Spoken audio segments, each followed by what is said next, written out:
So we've been working on our 48 Chevy pickup truck for a while now. We've got the wiring done, the interior is pretty much sorted out, which there isn't much to sort out on these trucks. They came pretty bare from the factory. So to make this truck a little more comfortable, we opted to do a few upgrades with the interior. One of those upgrades is we're going to install a JEGS carpet kit.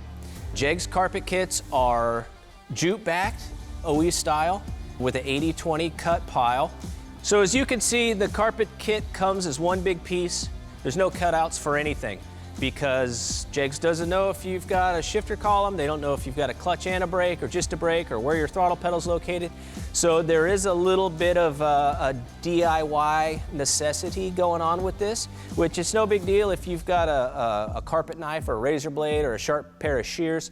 You can cut the necessary holes, and it looks like it should tuck in nicely. It's got a nice reinforced heel pad for your feet so that when you're on the brake and throttle all the time, if you got a clutch, you're not wearing a hole in the carpet. But yeah, that's pretty much all there is to it. We're gonna lay this thing out in the sun, get it to kind of relax a little bit and flatten out a little more. It'll get nice and soft and pliable in the sun.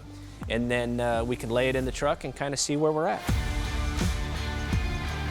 So doing a one-piece carpet kit like this can be kind of tricky. You got to figure out what your starting point is. For us, I decided that it was going to be the foot pad, the heel pad, because that can't move up the firewall, it can't come back under the floor, otherwise it's not going to do its job. So I set that in first, and then everything else was kind of picked up from there. So like the hole for the shifter, I had to do that after I located the heel pad.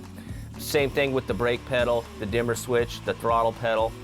Once this was kind of locked down and I glued that down in place and I checked my corners and stuff and made sure it wasn't going to walk on me or get funny, then I could kind of do everything else, and I sort of worked outward.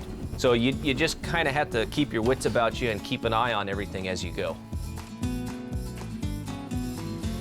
Well, that about does it for our carpet install in our 48 Chevy pickup. We're going to iron out a few little details and this thing's ready to go. For more upholstery components and restoration parts, check out jegs.com. JEGS.